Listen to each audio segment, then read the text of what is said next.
இயேசு கிறிஸ்துவின் நாமத்துல இந்த காலவேளையில கூட நம்மை அழகாய் குடும்பமாய் என்று சேர்த்திருக்கிறார் அந்த தேவாதி தேவனுக்கு நம்ம நன்றி செலுத்துவோம்.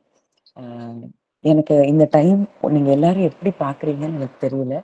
ஆனா எனக்கு என்னவோ ஒரு ஃபேமிலி ப்ரேயர்ல நம்ம எல்லாரும் சேர்ந்திருக்கிற ஒரு அப்படி ஒரு அனுபவத்தை தான் நான் ஃபீல் பண்ண முடியுது. நம்ம குடும்பமா எப்படி ஜோம் பண்ணுவோம், அந்த அந்த நேரம் நமக்கு எவ்வளவு ஒரு சந்தோஷத்தை கொடுக்கும். அப்படிப்பட்ட ஒரு சந்தோஷத்தை தான் ஆண்டவர் என்னுடைய இருதயத்துல வைத்திருக்கிறார். நிச்சயமா அந்த சந்தோஷத்தை தான் உங்க இருதயங்கள்லயும் ஆண்டவர் வைத்திருக்கிறாருங்கிறத நான் விசுவாசிக்கிறேன். ஆஹ் நேத்து கூட ஆஹ் ஆண்டவர் சில ரெவலேஷன்ஸ் எனக்கு தந்தார். நான் டிராவல் பண்ணிட்டு இருக்கிறப்போ சில காரியங்களை குறிச்சு நான் யோசிச்சுட்டு இருந்தப்போ எனக்குள்ள இருந்து எழும்பின ஒரு சத்தம், don't dwell in the past. அதாவது முடிந்து போன காலத்துல வாழாத அப்படின்னு சொல்லி அந்த சத்தத்தை என் இருதயத்துக்குள்ள இருந்து அந்த ஆவியானவருடைய சத்தம் பலமா கேட்டதை நான் பார்த்தேன். ஏன்னா சில காரியங்களை குறிச்சு நான் யோசித்துட்டு இருந்தேன். அப்போ அந்த சத்தம் எனக்கு வந்தது. அப்போ இன்னைக்கு நான் நம்பினேன், இல்ல இந்த காரியத்தை தான் தேவன் இன்னைக்கு என்னுடைய அவருடைய சரீரத்தின் அவயவமா நான் இருக்கிறேன்னா, இன்னைக்கு அவருடைய சரீரத்தின் அவயவங்களா இருக்கிற எல்லாருக்கும் இந்த வார்த்தைகள் நிச்சயம் ஆண்டவர் ஒரு ரெவலேஷனை ஆண்டவர் தர்றாருங்கிறத நான் புரிந்து கொண்டேன். அப்போ நான் ஆண்டவர்கிட்ட பேசி ஒரு இன்ட்ராக்ஷன் ஆண்டவர் நானும் பேசிட்டே இருக்கிறப்போ ஆண்டவர் பேசின ஒரு காரியம், நீ மரித்து போனவைகளை சிந்தித்து கொண்டிருக்கிற. மரித்து போன காரியங்கள், மரித்து போனது இப்போ உதாரணத்துக்கு மனுஷனோ சரி, இல்ல பறவைகளோ, எந்த மிருகங்களோ, எந்த எந்த காரியம் மரித்து போயிருந்தாலும் மரித்து போனதுல ஒரு சில நாள் கழிச்சு நம்ம பக்கத்துல போனாலே அங்க இருந்து பேட் ஸ்மெல் வரும்.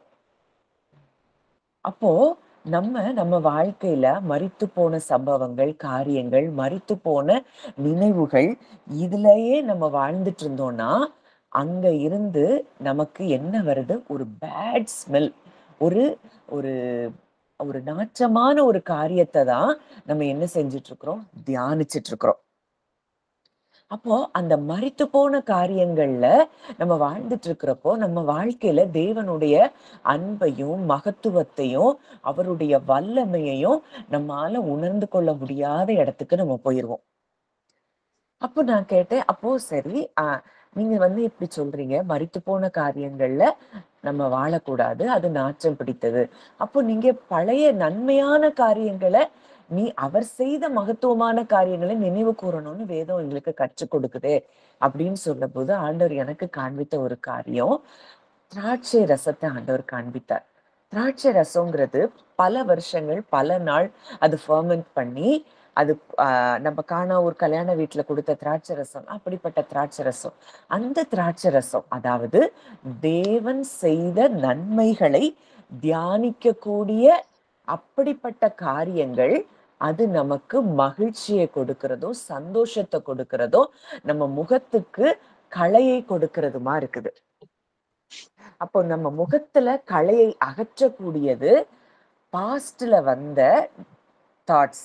இப்போ அந்த பாஸ்ட் தாட்ஸ் எப்படியெல்லாம் நமக்கு இருக்கும் அப்படின்னா, அது தேவனுடைய சத்தியத்துக்கு அது என்ன செய்யாது, அலைன்மெண்ட்ல இருக்காது.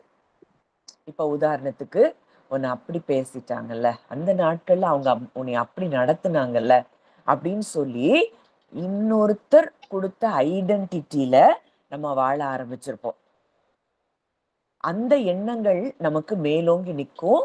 அவங்க மேல கசப்பு இருக்கும், இப்படி என்னைய பேசிட்டாங்களே சொல்லிட்டாங்களே அப்படின்னு. ஆனா தேவன் நமக்கு ஒரு ஐடென்டிட்டியை கொடுத்திருக்கிறார். You are precious, you are valuable, you are my daughter, you are my son. இதுல நம்ம என்ன செய்ய மாட்டோம், ரூட் ஆகாம உலகம் கொடுத்த ஐடென்டிட்டியிலேயே சிந்திச்சு சிந்திச்சு சிந்திச்சு அதையே தியானித்து கொண்டிருந்தோம்னா அதெல்லாம் டெட் தாட்ஸ். அந்த மரித்து போனவைகள்ல நம்ம டுவெல் பண்ணும் போதுதான் அங்க என்ன நடக்கும் அப்படின்னா அங்கே நாற்றம் வரும். இப்போ இதெல்லாம் ஈவில் தாட்ஸ். நான் அதை குறிச்சு சிந்திச்சுட்டே இருக்கிறப்போ ஆண்டவர் எனக்கு ஒரு காரியத்தை நினைவுபடுத்துறேன். அந்த மார்க் 5ல அந்த லேகியோன் பிசாசு பிடித்திருந்தவன்ட்ட இருந்து பிசாசுகளை துரத்தும் போது அது சொல்லுது, இந்த பன்னி கூட்டத்துல எங்களை அனுப்புங்கன்னு. அந்த பன்றியை குறித்து நமக்கு நல்லா தெரியும். அந்த பன்றி எதை சாப்பிடும்? அது அன்கிளீன் ஒரு அனிமல். அப்போ அது அன்கிளீன் அப்படின்னாலே அசுத்தமான ஒரு காரியத்துக்குள்ளதான் தான் போகணும்னு விரும்புது அப்படின்னாலே அங்க என்ன இருக்கு? அங்க டெட் தாட்ஸ் இருக்குன்னு அர்த்தம். அந்த மார்க் 5வது அதிகாரம் அந்த லேகியோன் பிசாசு அவன் துரத்துன பிறகு அவனை பார்த்த எல்லாரும் ஆச்சரியப்பட்டாங்க. அவன் வஸ்திரம் தரித்து தெளிந்த புத்தி உள்ளவனா இருக்கிறானாம். அப்போ இன்னைக்கு நமக்கு ஒரு கன்ஃபியூஸ்டு மைண்ட் இருக்குனாலே இன்னைக்கு விசுவாசிகளாகிய நமக்கு நம்மள அவன் பொசஸ் பண்ண முடியாது. ஆனா அவன் இன்ஃப்ளூயன்ஸ் பண்ண முடியும். அவன் இன்ஃப்ளூயன்ஸ் பண்ணி அந்த தாட்ஸ நமக்கு கொடுத்து நம்ம புத்தியை அதனாலதான் பேதுரு எழுதுறாரு தெளிந்த புத்தி உள்ளவர்களாயிருங்கள், விழித்திருங்கள், ஏனெனில் பிசாசானவன் கெர்ச்சிக்கிற சிங்கம் போல எவனை விழுங்கலாமோ என்று வகை தேடி சுற்றி திரிகிறான். அப்போ நம்ம கொரிந்தியர்ல நம்ம பார்க்கிறோம், நம்முடைய போராயுதங்கள் மாம்சத்துக்கு ஏற்றவைகளாயிராமல் அரண்களை நிர்மூலமாக்குகிறதற்கு தேவ பலமுள்ளவைகளாய் இருக்கிறது. ஆனா நம்ம என்ன நினைக்கிறோம்? இந்த டெட் தாட்ஸ் நமக்கு இருக்கும்போது மற்றவங்க நம்மளை குறிச்சு சொன்ன ஐடென்டிட்டி, நமக்கு நடந்த காரியங்கள், நமக்கு நடந்த கொடுமைகள், இதையே தியானிச்சுட்டு இருக்கிறப்போ நிச்சயமா இது தேவனிடத்திலிருந்து வருகிறது அல்ல. இது எங்க இருந்து வர்றது? பிசாசு கிட்ட இருந்து வர்றது. ஏன்னா அவன் அந்த தெளிந்த புத்தியை கெடுக்கிறது தான் அவனுடைய வேலை. நம்ம சந்தோஷம், சமாதானம், நம்ம அன்புல செயல்பட விடாம நம்மை தெளிந்த புத்தி அற்றவர்களாய் மாற்றுகிறது தான் அவனுடைய வேலை. அப்போ இந்த ஈவில் தாட்ஸ், டெட் தாட்ஸ்னா அது ஈவில் தாட்ஸ், அது காட்ஸ் ட்ரூத்துக்கு அது அலைன் ஆகாது. நம்முடைய மாம்ச எண்ணங்கள்லயே நம்ம வாழ்வோம். லாஜிக்கல் திங்கிங், இது இப்படி நடந்ததுனால இப்படி நடந்துச்சு அப்படின்னு சொல்லி அந்த மாம்ச எண்ணங்கள்ல நம்ம இருப்போம். அங்க பயம் இருக்கும், வெக்கம் இருக்கும், கசப்பு இருக்கும், நம்பிக்கையற்ற தன்மை இருக்கும். இது எதை கொண்டு வரும் அப்படின்னா ஒரு மரணத்தை, ஆவிக்குரிய மரணத்தை கொண்டு வரக்கூடியதா இருக்குது. எவ்வளோ ஒரு பாஸ்ட் தாட்ஸ்ல நடந்து முடிந்த காரியங்கள்லயே நம்ம வாழ்ந்து கொண்டிருந்தோம்னா, நம்ம எண்ணங்கள் அங்கேயே இருந்தது அப்படின்னா எந்த அளவுக்கு நம்ம வாழ்க்கையில அந்த ஆவிக்குரிய மரணம் செயல்படுகிறது அப்படிங்கிறத நம்ம அறிந்து கொள்ள முடியும். அது ஜீவனை கொடுக்காது. அப்போ இன்னைக்கு யாரெல்லாம் ஒருவேளை காலை வேளையில சிலர்ட்ட ஆண்டவர் பேசுறாரு, ஏசாயால 43 முந்தினவைகளை நினைக்க வேண்டாம், பூர்வமானவைகளை சிந்திக்க வேண்டாம், இதோ நான் புதிய காரியத்தை செய்கிறேன். முந்தினவைகளை நினைக்க கூடாதான், பூர்வமானவைகளை சிந்திக்க கூடாதான். டோட்டலா ஒன்ஸ் ஃபார் ஆல் இன்னைக்கு அவருக்கு பிள்ளையாயிட்டோம். இப்போ இன்னும் நம்ம இன் கிரைஸ்ட்ல நம்ம ரூட் ஆகாததுனாலதான் இந்த எண்ணங்களுக்குள்ள நம்ம வாழ்ந்துட்டு இருக்கிறோம். வசனம் சொல்லுது, I am not good enough, நான் இன்னும் அந்த அளவுக்கு நல்லவ இல்லை அப்படின்னா எபேசியர் 1:6 பார்க்கிறோம், பிரியமானவருக்குள் நாம் தெரிந்து கொள்ளப்பட்டிருக்கோம். You are accepted in the beloved. என்ன என்னால மாத்த முடியாது அப்படின்னு நம்ம நினைக்கிறோம். ஆனா வசனம் சொல்லுது 2 கொரிந்தியர் 5:17, நீங்கள் புது சிருஷ்டி, ஆண்டவர் எனக்கு உதவி செய்ய முடியாது அப்படின்னு நினைக்கிறோம். ஆனா வசனம் சொல்லுது, தேவன் நமக்கு பலனும் அடைக்கலமும் ஆபத்து காலத்தில் அனுகூலமான துணை. என்னுடைய பழைய காரியங்கள், பழைய வாழ்க்கை தான் என்னை டிஃபைன் பண்ணுது அப்படின்னு நீங்க நினைச்சீங்கன்னா, கொலோசியர் 3 பார்க்கிறோம், நம்முடைய பழைய வாழ்க்கை கிறிஸ்துவுக்குள்ள அடக்கம் பண்ணப்பட்டாச்சு. இப்போ நம்ம கிறிஸ்துவுடனே கூட உயிர்ப்பிக்கப்பட்டு உன்னதங்கள்ல அவர் கூட உட்கார வைக்கப்பட்டிருக்கிறோம்னா, இந்த காரியங்கள்ல நம்ம மனது இன்னும் ஆழமா இத நம்பல, இதுல இன்னும் இந்த இடத்துல ரூட் ஆகாததுனாலதான் நம்ம பழைய எண்ணங்கள், பழைய சிந்தனைகள், மனிதர்களுடைய வார்த்தைகள், கசப்பான எண்ணங்கள், பயம், இதுக்குள்ள எல்லாம் நம்ம வாழ்ந்து கொண்டிருக்கிறோம். அப்போ இந்த பாஸ்ட் நெகட்டிவ் தாட்ஸ் இது எல்லாமே அந்த பழைய அந்த டெட் செல்ஃப், அந்த சுயத்துக்குள்ளதான் இருக்கு. மரித்து போன சுயம் இதுலயே வாழும். ஆண்டவர் சொல்றாரு, ஒருவன் என்னை பின்பற்றி வர விரும்பினால், என்னை விசுவாசிக்க விரும்பினால் இல்ல, என்னை ஃபாலோ பண்ணணும்னு நீ நினைச்சனா, தன்னைத்தான் வெறுத்து தன் சிலுவையை எடுத்துக்கொண்டு என்னை பின்பற்ற கடவன். தன்னைத்தான் வெறுத்துனா நம்ம ஏதோ நகையை கலட்டுறதோ, நம்ம ட்ரெஸ்ல சேஞ்சஸ் கொண்டு வர்றதோ அது கிடையாது. இந்த சுயம் சாகணும். சுயம்னா என்ன? நான் அப்படிங்கிறது. இனி நான் அல்ல. பவுல் சொல்றார், கிறிஸ்துவே எனக்குள் பிழைத்திருக்கிறார். இனி நான் என்கிட்ட ஒண்ணும் இல்ல. எல்லாத்துக்கும் மேல தேவனை ப்ரையாரிட்டைஸ் பண்றது. இப்ப இந்த பாஸ்ட்ல நம்ம ஏன் அதிகமா வாழ்றோம் அப்படின்னா, அங்க தேவனை நம்ம பெரிதாய் பார்க்காம நமக்கு நடந்த காரியங்கள் அந்த நானை கொண்டு நம்ம எதுல வச்சுட்டோம்? நம்ம ஃபிளெஷ்ல வச்சுட்டோம்.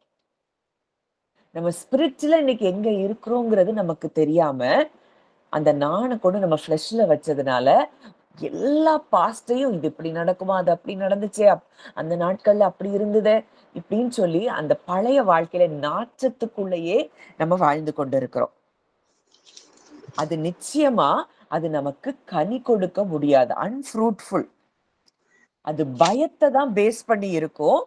தேவனுடைய சத்தியத்திலிருந்து அது பிரிந்திருக்கும்.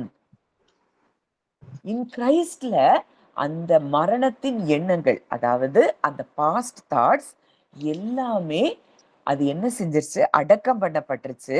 இன்றைக்கு நம்முடைய மனது அவருடைய ஆவியானவரால் மறுரூபப்படுத்தப்பட்டு கொண்டிருக்கிறது அப்படிங்கிறத நம்ம என்ன செய்யணும்? நம்பணும்.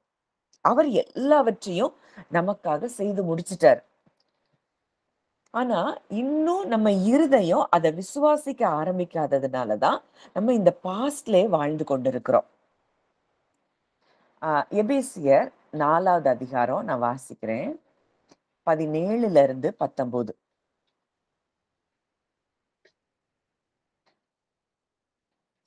அதாவது, ஆதலால் கர்த்தருக்குள் நான் உங்களுக்கு சாட்சியாக சொல்லி எச்சரிக்கிறது என்னவெனில், மற்ற புறஜாதிகள் தங்கள் வீணான சிந்தனையிலே நடக்கிறது போல நீங்கள் இனி நடவாமல் இருங்கள். அவர்கள் புத்தியில் அந்தகாரப்பட்டு தங்கள் இருதய கடினத்தினால் தங்களில் இருக்கும் அறியாமையினாலே தேவனுடைய ஜீவனுக்கு அந்நியராயிருந்து உணர்வில்லாதவர்களாய் சகலவித அசுத்தங்களையும் ஆவலோடு நடப்பிக்கும்படி தங்களை காம விகாரத்துக்கு ஒப்பு கொடுத்திருக்கிறார்கள். நீங்களோ இவ்விதமாய் கிறிஸ்துவை கற்றுக்கொள்ளவில்லை. அவங்க ஃபர்ஸ்ட் எங்க their eyes were alienated, darkened. புத்தியில அந்தகாரப்பட்ட அண்டர்ஸ்டாண்டிங்ல அவங்க என்ன செஞ்சிருக்காங்க? ஒரு இருளுக்குள்ள இருக்கிறாங்க. அவங்க இருதய கடினம், அவங்க ஹார்ட் ஹார்டண்டா இருக்கிறதுனால அந்த தேவ ரகமான அந்த ஜீவனுக்கு அவங்க எப்படி இருக்கிறாங்களா? அந்நியரா இருக்கிறாங்க, உணர்வில்லாதவர்களா இருக்கிறாங்க. இப்ப நம்ம டெட் தாட்ஸ்ல நம்ம டுவெல் பண்ணிட்டு இருந்தோம்னா நம்ம அது பாட்டுக்கு செயின் ஆஃப் தாட்ஸ் வந்துட்டே இருக்கும். இந்த இந்த பிரசன்ட்ல நான் யாரா இருக்கிறேன்? நான் கிறிஸ்துவுக்குள்ள யாரா இருக்கிறேன்? அவர் என் கூட இருக்கிறாரு, எனக்குள்ள இருக்கிறாரு. இனி இது நான் இல்ல. அந்த எண்ணங்களுக்குள்ளே நம்ம வர முடியாது. உணர்வில்லாதவர்களா இருப்போம். இதுதான் பழைய வாழ்க்கையா இருந்தது. இப்ப கிறிஸ்து வந்த பிறகும் நம்ம இந்த வாழ்க்கையில நம்ம என்ன செய்யக்கூடாதான்? வாழக்கூடாது. கிறிஸ்துவை அறியறதுக்கு முன்னாடி நம்முடைய எண்ணங்கள் எப்படி இருந்தது? இருளா இருந்தது, அந்தகாரப்பட்டு இருந்தது, குருடா இருந்தது, தேவனுடைய ஜீவனுக்கு அந்நியரா இருந்தது. அது ஃபுல் ஆஃப் பொல்யூஷன், கரைப்பட்டு கிடக்கு. மார்க் 7வது அதிகாரத்துல நம்ம பார்க்கிறோம். மார்க் 7 21ல இருந்து 23. எப்படியெனில் மனுஷருடைய இருதயத்திற்குள்ளிருந்து பொல்லாத சிந்தனைகளும் விபச்சாரங்களும் வேசித்தனங்களும் கொலைபாதகங்களும் களவுகளும் பொருளாசைகளும் துஷ்டத்தனங்களும் கபடும் காமவிகாரமும் வன்கண்ணும் தூஷணமும் பெருமையும் மதிகேடும் புறப்பட்டு வரும். பொல்லாங்கானவைகளாகிய இவைகள் எல்லாம் உள்ளத்திலிருந்து புறப்பட்டு மனுஷனை தீட்டுப்படுத்தும். அப்போ ஈவில் தாட்ஸ் எங்க இருந்து வருது? நம்ம இருதயத்துல இருந்து வருது. இதுதான் ஒரு மனுஷனை என்ன செய்யுது? அசுத்தப்படுத்துது.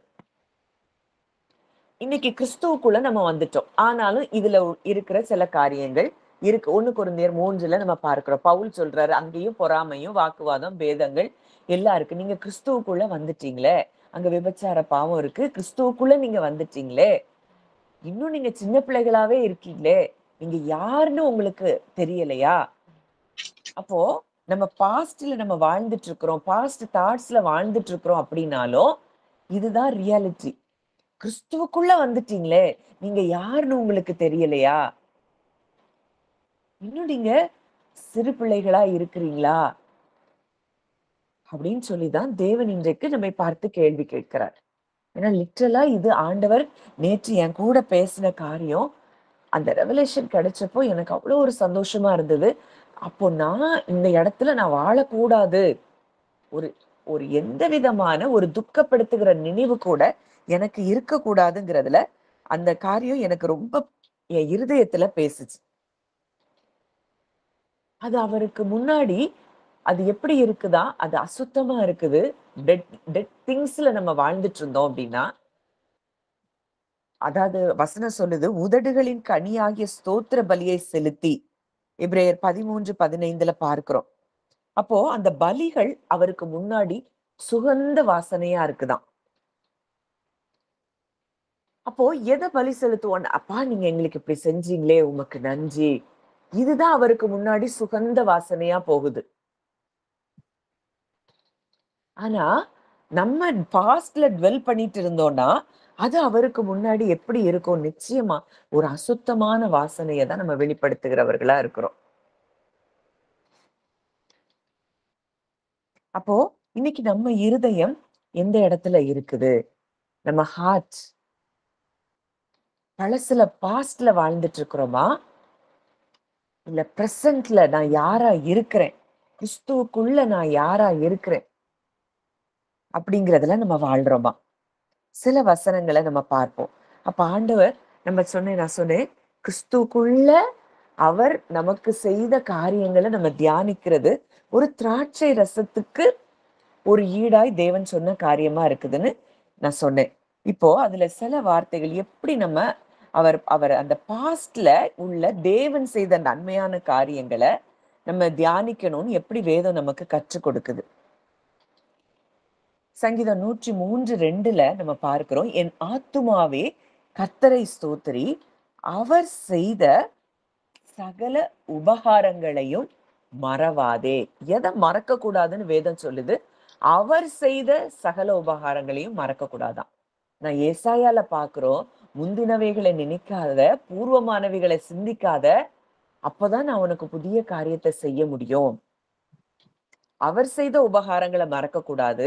ஆனா நம்ம வாழ்க்கையில நடந்த தீமையான காரியங்களை நம்ம என்ன செய்யக்கூடாதான்? சிந்திக்க கூடாதான், நினைக்க கூடாதான். அப்ப இன்னைக்கு ஆண்டவர் சிலரோடு கூட நிச்சயமா பேசி கொண்டிருக்கிறார் அப்படிங்கிறத நான் நம்புறேன். அடுத்ததா லேவியராகமம் 6வது அதிகாரம் 13வது வசனம். பலிபீடத்தின் மேல் அக்கினி எப்பொழுதும் எரிந்து கொண்டிருக்க வேண்டும். அது ஒருபோதும் அவிந்து போகலாகாது. அதாவது இந்த ஞாபகம் நம்ம தேவனுடைய நன்மைகளை நம்ம ஞாபகம் வச்சுட்டே இருக்கிறது நம்ம இருதயத்துல ஒரு ஃபயர் ஆஃப் ஃபெய்த், விசுவாசத்தின் அக்கினி நம்ம இருதயத்துக்குள்ள மூண்டு கொண்டே இருக்குமா. எப்படி ஒரு தீக்குள்ள தொடர்ந்து நம்ம விறகு போட்டுட்டே இருந்தோம் அப்படின்னா அங்க அக்கினி எப்பொழுதும் எரிந்து கொண்டே இருக்குமோ. இன்னைக்கு நம்ம அவர் செய்த நன்மைகளை நினைக்காம நமக்கு நடந்தவைகளையே நம்ம நினைச்சிட்டு இருக்கிறதுனாலதான் இந்த விசுவாசத்தின் அக்கினியை நம்ம மூட்டி எழுப்பாம நமக்குள்ள என்ன வருது? பயம் வருது. அப்போ கண்டினியூஸ் ரிமெம்பரிங் என்ன செய்யுதா? கண்டினியூஸா நமக்குள்ள இருக்கிற விசுவாசத்தை அனல் மூட்டி எழுப்புது. அது அவிந்து போகவே கூடாதாம். அப்போ தினந்தோறும் அவர் செய்த நன்மைகளை நம்ம நினைச்சு நினைச்சு நினைச்சு நம்ம நன்றி செலுத்தும் போது அது நமக்கு சந்தோஷத்தை கொடுக்கும். அது நமக்கு முகக்களைய கொடுக்கும். அது நம்முடைய விசுவாசத்தை மங்கி போக செய்யாது. அங்க யோசுவால ஆண்டவர் சொல்றாரு, அங்க யோசுவா அவங்க அந்த யோர்தான கடந்து வெளியே வரும்போது அங்க யோசுவா 4:6-7 நாளை இந்த கற்கள் ஏதென்று உங்கள் பிள்ளைகள் உங்களை கேட்கும் பொழுது நீங்கள் கர்த்தருடைய உடன்படிக்கை பெட்டிக்கு முன்பாக யோர்தானின் தண்ணீர் பிரிந்து போனதினால் அவைகள் வைக்கப்பட்டிருக்கிறது. யோர்தானை கடந்து போகிற போது யோர்தானின் தண்ணீர் பிரிந்து போயிற்று. ஆகையால் இந்த கற்கள் இஸ்ரவேல் புத்திரருக்கு என்றென்றைக்கும் நினைப்பூட்டும் அடையாளம் என்று சொல்லுங்கள். ஆண்டவர் சொல்றாரு, அழகா இந்த கற்களை நீங்க வைக்கிறீங்கன்னா இது ஒரு அற்புதம் நடந்துச்சு. யோர்தானின் தண்ணீர் பிரிஞ்சு போச்சு, அது வழியா நாங்க கடந்து வந்தோம் அப்படின்னு சொல்லி நான் செய்த நன்மைகளை நினைக்கும்படிக்கு இந்த கற்கள் அடையாளமா இருக்கு, நினைப்பூட்டுதலா இருக்கு. இத நினைங்க. எதை நினைத்து கொண்டிருக்கிற? என்னால எதையும் செய்ய முடியுங்கிறத உங்கள் சந்ததிகளுக்கு நீங்க சொல்லுங்க. உங்க பிள்ளைகளுக்கு அது அடையாளமா இருக்கட்டும். இன்னைக்கு நம்ம எதை சொல்லி கொண்டிருக்கிறோம், எதை பேசி கொண்டிருக்கிறோம், எதை சிந்திச்சு கொண்டிருக்கிறோம்? பழையவைகள்லயே வாழ்ந்துட்டு இருந்தோம் அப்படின்னா நம்ம நிச்சயம் உணர்வில்லாதவர்களாய் நம்ம அந்த நாச்சமான ஒரு இடத்துக்குள்ளதான் நம்ம இருக்கிறோம்.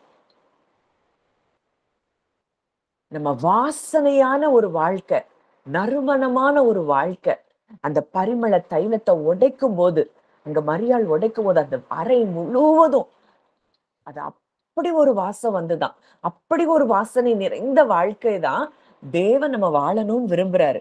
அதுக்காக தான் எதை நினைவு கூர்ந்து கொண்டே இருக்கணும். என் அப்பா அன்றைக்கு அப்படி செய்தாரு, அந்த வருஷத்துல எனக்கு அப்படி ஒரு நன்மை செய்தாரு, இன்றைக்கும் செய்வார். இதை விட்டுட்டு அவங்க என்னை அப்படி பேசிட்டாங்களே, என்னை இப்படி சொல்லிட்டாங்களே, நான் எப்படி இதை நான் எடுத்துக்கிட முடியும் அப்படின்னு சொல்லி இந்த பாஸ்ட்ல வாழ்றத நிச்சயமா நம்ம அதுல இருந்து வெளியே வரணும்னு சொல்லி ஆண்டவர் விரும்புகிறார்.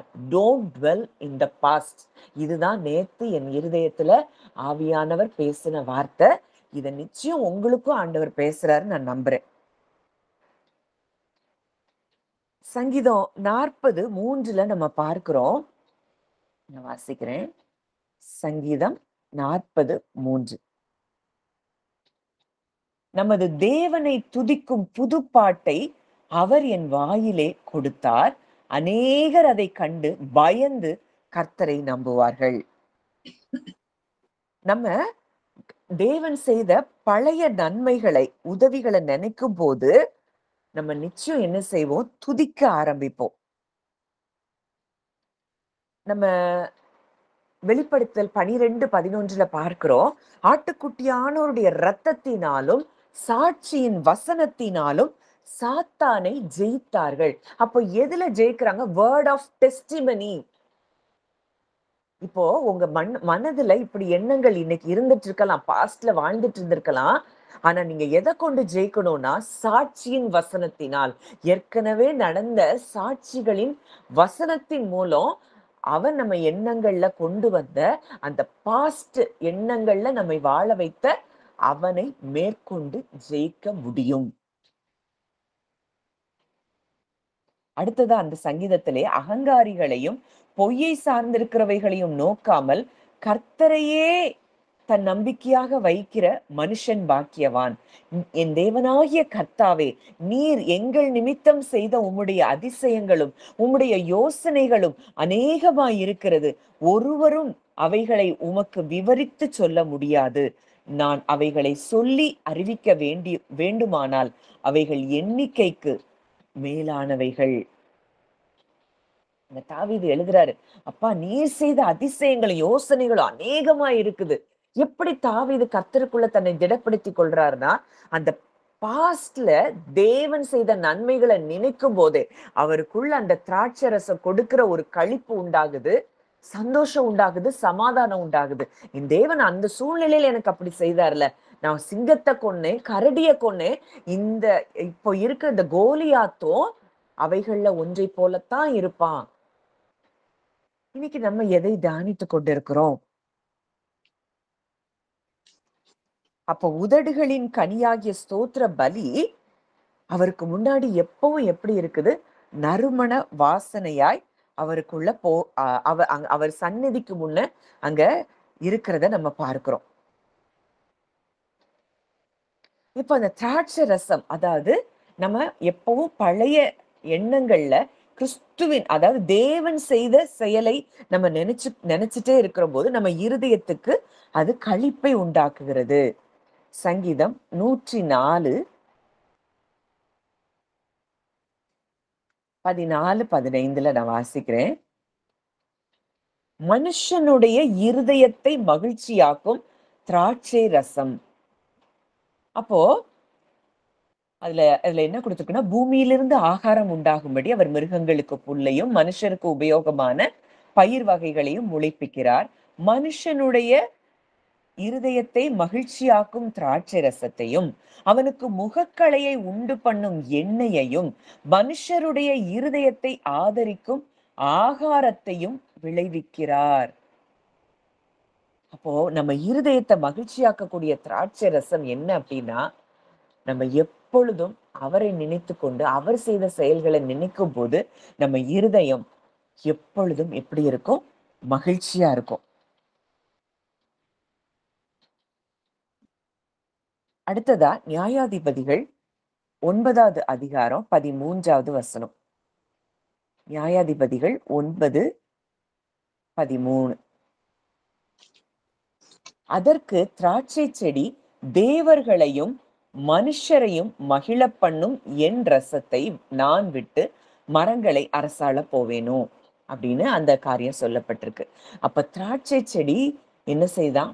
மகிழ பண்ணுகிற ஒரு காரியமாய் இருக்கிறத நம்ம பார்க்கிறோம்.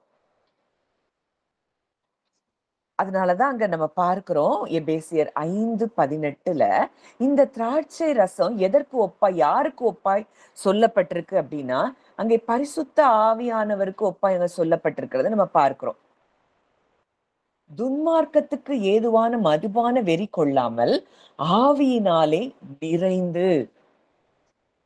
அப்போ ஸ்பிரிட்ல நம்ம நிரம்ப நிரம்ப நிரம்ப நம்ம we won't live in the past.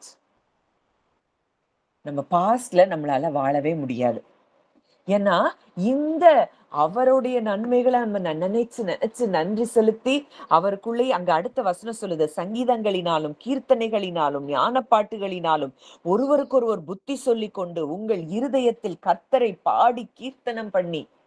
இந்த இடத்துல இருக்கும்போது நம்ம எப்பவும் எதை பருகி கொண்டு இருக்கிறோம்? திராட்சை ரசத்தை.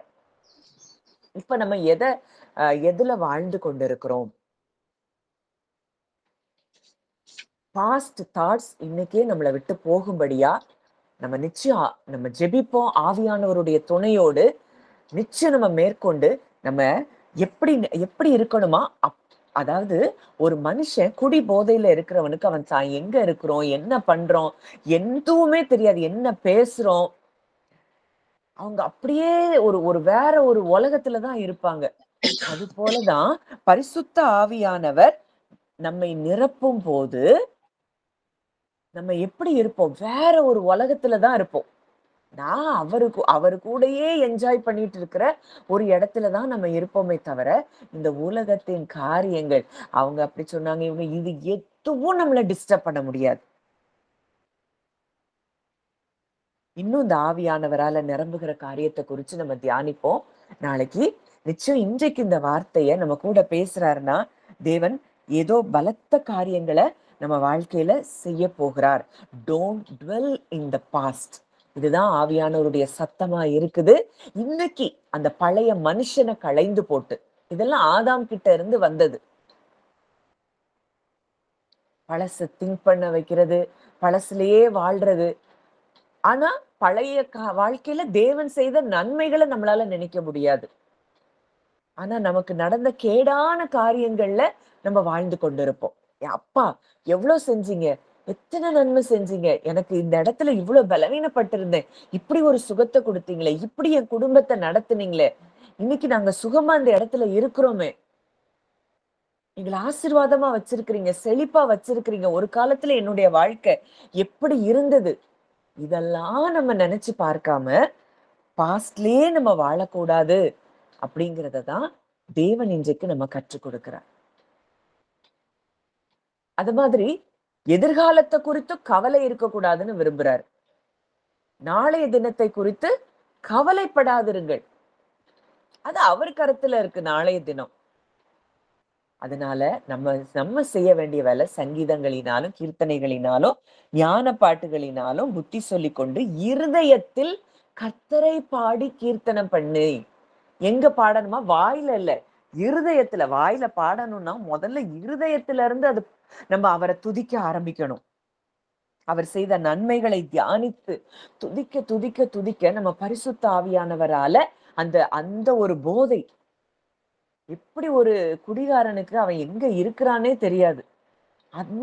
அந்த மாதிரி நமக்கு இந்த உலகமே தெரியாது. அந்த இடத்துக்குள்ள தேவன் நம்மை என்ன செய்றாரு? கொண்டு வருகிறார். அந்த இடத்துக்கு கொண்டு வரணுங்கிறதுனால தான் இன்றைக்கு இந்த வார்த்தைகளை நம்மோடு கூட அவர் இடைப்படுகிறார். அப்ப கர்த்தர் நிச்சயமா இந்த வார்த்தையின்படி உங்க ஒவ்வொருவரையும் ஆசீர்வதிக்கணும்னு இந்த மெடிடேஷன் ஆரம்பிக்கிறதுக்கு முன்னாடியே கொஞ்ச நேரம் நான் ப்ரேயர் பண்ணிட்டு தான் நான் வந்திருக்கிறேன். நிச்சயமா உங்கள்ல யாராவது அப்படி பாஸ்ட் மெமரீஸ்ல இருந்து நீங்க வெளிய வர முடியாம கஷ்டப்பட்டுட்டு இருக்கிறீங்கன்னா, ஆண்டவர் நிச்சயமா உங்களை இன்றைக்கு வெளிய கொண்டு வருகிறார். அத நான் நிச்சயமா நம்புறேன். ஆண்டவர் ஒரு வார்த்தைய தர்றாருன்னா, அத நிச்சயமா நமக்காய் அவர் செய்து முடிப்பார். ஜெபிக்கலாம். நல்ல தகப்பனே, நன்றியோடு உம்மை துதிக்கிறோம், ஸ்தோத்தரிக்கிறோம் அப்பா. தகப்பனே, இந்த அருமையான காலை வேளையிலும் கூட கர்த்தாவே, கிருபையில் அப்பா ஐஸ்வர்யம் உள்ளவர், இரக்கத்தில் ஐஸ்வர்யம் உள்ளவர். எங்க மேல எப்பொழுதுமே கண்ணோக்கமாய் இருக்கிற ஒரு நல்ல தகப்பன் எங்களுக்கு நீர் இருக்கிறீர் அப்பா. எல்லாரும் உங்க இருதயத்துல சொல்லுங்க. அப்பா, எங்களுக்கு இந்த பாஸ்ட் மெமரீஸ்ல நாங்க வாழ விரும்பல. எங்களுக்கு அது வேண்டாம். நாங்க உங்களுக்குள்ள எப்பொழுதும் சந்தோஷமாய், பரிசுத்த ஆவியானவரால நிரம்பி வாழுகிற ஒரு வாழ்க்கை நாங்க வாழ விரும்புறோம். உங்க இருதயத்துல இருந்து அது ஒரு ஜெபமாய் எழும்பட்டும். அதுதான் தேவனுக்கு பிரியமானதா இருக்கிற காரியமாய் பார்க்கிறோம். அதுதான் அவருக்கு சுகந்த வாசனை அங்க கொண்டு வருகிறத நம்ம பார்க்கிறோம். அப்போ இன்றைக்கு அப்பா, நீர் செய்த நன்மைகள நாங்க நினைக்கிறோம்ப்பா. பாஸ்ட்ல இந்த காரியம் எப்படி நடக்கும்னு நாங்க எத்தனையோ காரியங்கள்ல நாங்க அவ்ளோ நாங்க மனபாரத்தோடு இருந்தப்ப அதெல்லாம் லகுவாய் எங்களுக்கு எத்தனையோ அற்புதங்கள நீங்க செஞ்சிருக்கிறீங்கப்பா. ஆனா அதெல்லாம் மறந்துட்டு, தேவையில்லாத காரியங்கள்ல I am not good enough. I am not valuable அப்படிங்கிற இடத்துல எங்க ஹார்ட்ட நாங்க வச்சுட்டோம். இன்றைக்கு அதிலிருந்து தேவன் எங்களை விடுவிக்கிறீர். நீங்க சொல்லுங்க. ஒவ்வொருத்தரும் உங்க இருதயத்துல சொல்லுங்க. ஐ ஆம் பிரஷியஸ். ஐ ஆம் valuable. I am the daughter. I am the son of the living God. நான் ஜீவனுள்ள தேவனுக்கு பிள்ளை. நீங்க அவருக்கு பிள்ளையாயிட்டீங்க. நீங்க இரத்தத்தினாலாவது, மாம்ச சித்தத்தினாலாவது, புருஷருடைய சித்தத்தினாலாவது பிறவாமல் தேவனாலே பிறந்தவர்கள். நம்ம இன்னைக்கு அப்படி ஒரு டிவைன் நேச்சர நமக்கு தேவன் கொடுத்திருக்கிறார். அவருடைய வித்து தான் நமக்குள்ள இருக்குதுன்னா, எங்கேயாவது ஜீசஸ் கவலைப்பட்டுட்டு இருந்தத பார்க்கிறோமா? கெத்செமனேக்கு போகும்போது தவிர, அந்த கெத்செமனேக்கு போகும்போது நம்முடைய எல்லாருடைய பாவங்கள் அவர் மேல வந்து அழுத்தம் போதுதான், அங்க அவருக்கு என்ன வருது? பயம் வருது. அங்க கவலை வருது. இதை எல்லாத்தையும் அவர் சுமந்துட்டாருன்னா, உங்களுக்குள்ள இனி அது கிடையாது. அது இருக்க முடியாது. தேவன் பலத்த விதமா இன்றைக்கு நம்மை பலப்படுத்தி கொண்டிருக்கிறார். ஆவியானவர் இன்றைக்கு உங்க இருதயங்கள்ல பேசி கொண்டிருக்கிறார். I love you my son, I love you my daughter. இதுதான் அவருடைய சத்தமா இருக்குது. அன்றைக்கு இயேசு கிறிஸ்துவை பார்த்து அவர் அடிக்கடியாய் சொன்ன வார்த்தை, இவர் என்னுடைய நேசகுமாரன், இவரில் பிரியமாய் இருக்கிறேன். இவர் என்னுடைய நேசகுமாரன், இவருக்கு செவி கொடுங்கள். இன்னைக்கு எப்படி அவரை பார்த்து ஒரு டிக்ளரேஷன் ஹெவன்ல இருந்து வந்ததோ, இன்றைக்கு அந்த சத்தம் தான் உங்களை பார்த்து அங்க பரலோகத்துல இருந்து வருது. நீ என்னுடைய நேசகுமாரத்தி, நீ என்னுடைய நேசகுமாரன், நீ என்னுடைய நேசகுமாரத்தி, நீ என்னுடைய பிரியம், நீ என்னுடைய ரூபவதி. உன்கிட்ட நான் எந்த தப்பையும் பார்க்கல. இதுதான் அவருடைய சத்தமா இருக்குது. ஆனா இன்றைக்கு மனுஷங்க என்னை எப்படி பேசிட்டாங்க, அவங்க சொல்லிட்டாங்க. வசனம் சொல்லுது, சாக போகிற மனுஷனுக்கும் புல்லு கொப்பாகிற மனுஷனுக்கும் பயப்படுகிறதற்கு நீ யார்? மனுஷனுக்கு பயப்படும் பயம் கண்ணியை வருவிக்கும். அப்போ இவ்வளவு நாளும் நமக்கு நாமே ட்ராப் வச்சு அதுல மாட்டிட்டு இருந்தோம். ஆண்டவர் இன்றைக்கு நம்ம அந்த ட்ராப்ல இருந்து வெளியே கொண்டு வர்றாரு. இல்லப்பா, நீங்க என் கூட இருக்கிறீங்க, நான் உங்களுக்கு நேசகுமாரத்தியா இருக்கிறேன், நீங்க எப்பொழுதும் என் கூட இருக்கிறீங்க, நீங்க என்னை கைவிடவே மாட்டீங்க, என் முகங்களை பிரகாசிக்க பண்ணுகிறீங்கப்பா, என்னை வெட்கப்படுத்த விட மாட்டீங்க. ஐ won't live in the past. நாளைய தினத்தை குறிச்சு கவலைப்பட மாட்டேன். நீங்க சொன்ன ஆலோசனைய அப்பா ஆவியானவர், இதுதான் ஆவியானவருடைய டைரக்ஷன். சகல சத்தியத்துக்குள்ள அவர் நம்மை வழி நடத்துகிறார். நல்ல தகப்பனே, சங்கீதங்களினாலும் ஞான பாட்டுகளினாலும் கீர்த்தனைகளினாலும் ஒருவருக்கு ஒருவர் புத்தி சொல்லிக் கொடுங்கள். இருதயங்களில் நாங்கள் கர்த்தரை பாடி கீர்த்தனம் பண்ணுவோம் என்று சொல்லி நாங்க டிக்ளேர் பண்றோம்ப்பா. அப்பா, நீங்க இருக்கிறீங்க, நாங்க உங்களை பாடி கீர்த்தனம் பண்ணுவோம். சூழ்நிலைகள் எப்படி இருந்தாலும் சரி, மனிதர்கள் எப்படி இருந்தாலும் சரி, மனிதனுடைய வார்த்தைகள் எப்படி இருந்தாலும் சரி, இதை நாங்க பார்க்க போறது இல்ல. நாங்க எங்க இருதயத்துல அப்பா உங்களை பாடி கீர்த்தனம் பண்ண போறோம். உங்களுடைய அதிசயங்களை, நீர் செய்த அதிசயங்களையும் அற்புதங்களையும் நாங்க நினைவு கூற போகிறோம். இன்னைக்கு நம்ம எல்லாரும் எழுதுவோம். தேவன் செய்த நன்மைகளை நீங்க தியானிச்சு பாருங்க, நன்றி சொல்லுங்க, முடிஞ்சா எழுதுங்க. அதை தியானிக்க தியானிக்க தியானிக்கவே நீங்க இப்ப கொண்டு இருக்கிற இந்த பயங்கள் அது வெளியே போகும். அந்த நாச்சம் பிடிச்ச அந்த டெட் தாட்ஸ்குள்ள நாம வாழ தேவன் நம்மை தெரிந்து கொள்ளல. அந்த ஸ்டிங்கி தாட்ஸ் அது மறிச்சு போயிட்டு அந்த காரியங்கள் எல்லாம் அதுலயே போய் வாழ்ந்துட்டு இருந்தோம்னா அது நாச்சம் பிடித்த ஒரு வாழ்க்கை. ஆனா அவருக்குள்ள இருக்கிறதோ ஒரு திராட்சை ரசத்தை நம்ம குடிக்கிறது போல ஒரு மகிழ்ச்சியை உண்டாக்குது, முக களைய உண்டாக்குது, களிப்பை தருது. பரிசுத்த ஆவியானவரால இன்றைக்கு நம்ம நிரப்பப்பட்டு கொண்டே இருக்கிறோம். ஒரு பெரிய இனம் புரிய முடியாத ஒரு தேவ சமாதானம், சந்தோஷம். நமக்கு ஏன் கவலை வருது, ஏன் பயம் வருது, ஏன் பாஸ்டுக்குள்ள போறோம்னா அவர் மேல நமக்கு எப்பெல்லாம் நம்பிக்கையும் விசுவாசமும் குறையுதோ, அவர் நம்ம மேல வச்சிருக்கிற அன்பு குறையுதோ, அவரால எதையும் செய்ய முடியுங்கிற வல்லமை அவருக்கு இருக்கு. ஆனா அதன் மேல நம்ம நம்பிக்கை குறையும் போதுதான் நம்ம பாஸ்டுக்குள்ள போறோம். இன்றைக்கு தேவன் மறுபடியும் நம்மை அவருக்குள்ள இருக்கிற சந்தோஷத்துக்குள்ள நம்ம கொண்டு வருகிறார். கர்த்தருக்குள் எப்பொழுதும் சந்தோஷமாயிருங்கள், சந்தோஷமாயிருங்கள் என்று மறுபடியும் சொல்லுகிறேன். எதை குறிச்சு கவலை இல்லை. குருவி கவலைப்படுதா, பறவைகள் கவலைப்படுகிறதா?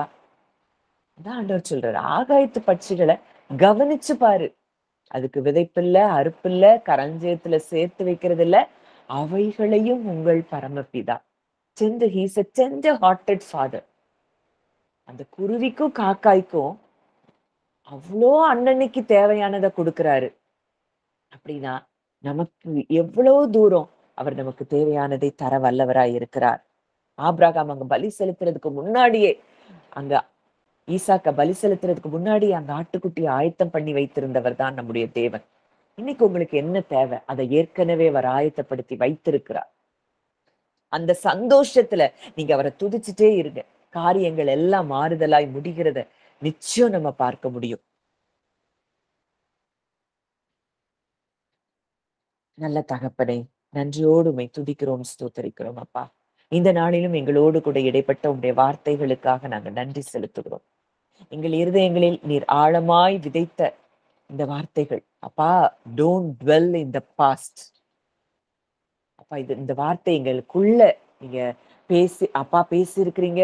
நாங்க இதன்படி வாழ எங்களை நாங்கள் ஒப்பு கொடுக்கிறோம், அர்ப்பணிக்கிறோம். பரிசுத்த ஆவியானவர் எங்களை முழுமையுமாய் நீர் ஆட்கொண்டு வழி நடத்தும்படி எங்களை உங்ககிட்ட நாங்க சரண்டர் பண்றோம்ப்பா. நாங்க துதிச்சு எப்பொழுதும் கர்த்தரை பாடி கீர்த்தனம் பண்ணி உதடுகளின் கனியாகிய ஸ்தோத்திர பலியை, அந்த நறுமண வாசனம் உங்க சமூகத்துல வந்து எட்டும்படியாய், அப்படியே நாங்கள் எப்பொழுதும் சந்தோஷமாய் இருக்க, அந்த எண்ணங்களால நாங்க நிரப்பப்பட தகப்பன் எங்களுக்கு கிருபை தருவீராக.